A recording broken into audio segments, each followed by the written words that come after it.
Many people ask, and I've been asked this before, why do you guys put your face on the ground? What are you doing? What is this prostration? You know, this prostration, or sujood in the Arabic language, is not something new.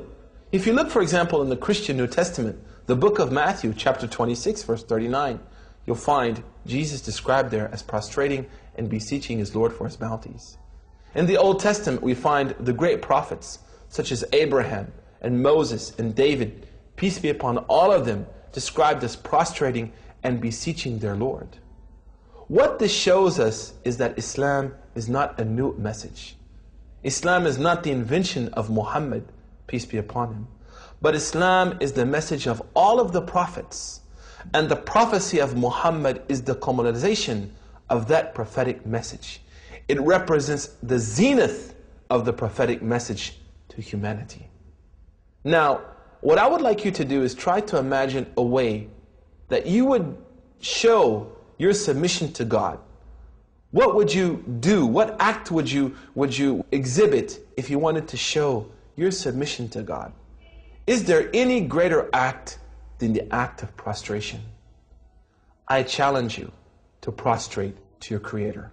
Malcolm X, a famous convert to Islam, said the most difficult thing he had to do when he became a Muslim was to destroy the arrogance in his soul and prostrate to his Lord. And he said the reason that it was difficult was not because of his arrogance, but he knew that once he prostrated to his Lord and he tasted the sweetness of that prostration and submission, he would never prostrate to anything else again.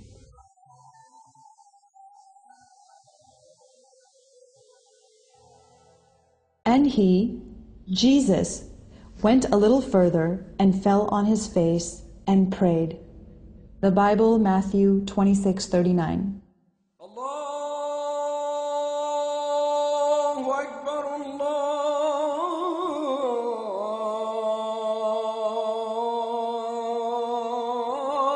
Akbar.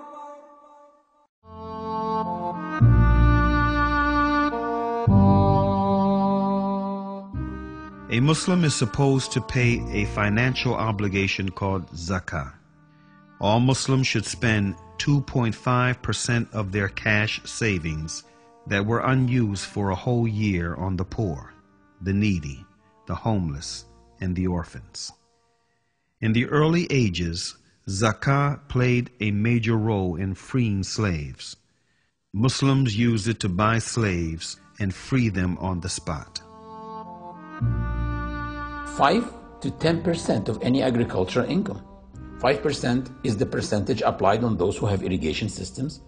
10% is the percentage applied on those who have no irrigation systems, but they depend on rain because they don't have much costs coming out of their pockets. 20% of any extracted resources or minerals, like petroleum, which means that governments, before they go buy arms and weapons for their armies, according to this ritual, they should spend at least 20% of their resources on the poor, the needy, the hungry people, and the homeless. And guess what? This is not a charity.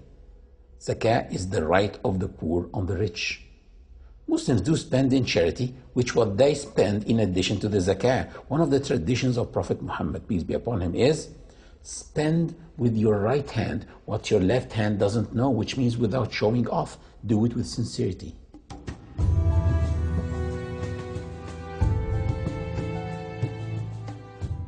Muslims fast the month of Ramadan, which is the 9th month in the lunar calendar. In Ramadan, Muslims do not eat, drink, nor engage in any sexual activity from dawn till sunset. At dawn, one controls himself from approaching the lawful, eating, drinking, or any sexual activity with his wife. At sunset, he can practice any of that again, and this happens 30 times. At dawn, one controls himself. By sunset, he can practice any of that again. And next day, control. Practice, control, practice. Do you see what I'm doing? Looks like a workout. After 30 days, one becomes behind the wheel, driving this body, not his body driving him. He becomes in control of his stomach and his sexual organs. Fasting is a ritual of worship that enhances your patience and perseverance through the discipline.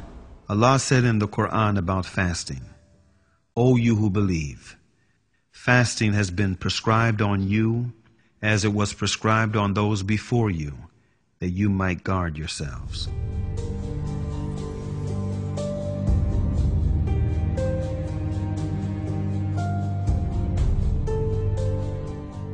Hajj, or pilgrimage, is an obligation once in a lifetime only on those who are financially and physically able.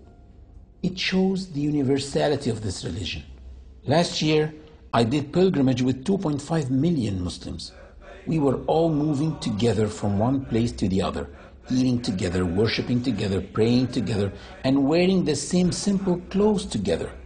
Anyone besides you can be a millionaire, an owner of a chain of restaurants in his country, or a very poor person. Nobody knows, simply because we are all the same.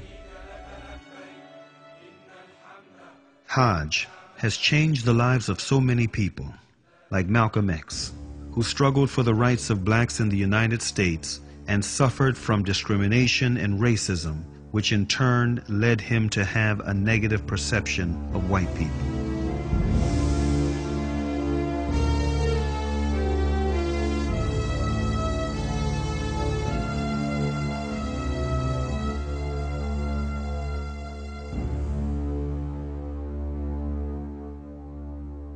After performing Hajj, he changed. He wrote a letter to his loyal assistants in his newly formed Muslim mosque in Harlem, asking them to duplicate it and distribute it to the press. He wrote, "In pilgrimage, during the past 11 days here in the Muslim world, I have eaten from the same plate and drank from the same glass with fellow Muslims whose skin is the whitest of white, their eyes are the bluest of blue, their hair is the blondest of blonde, and in their actions, and in their words, and in their deeds, I felt the same sincerity of the black people of Nigeria, Sudan, and Ghana."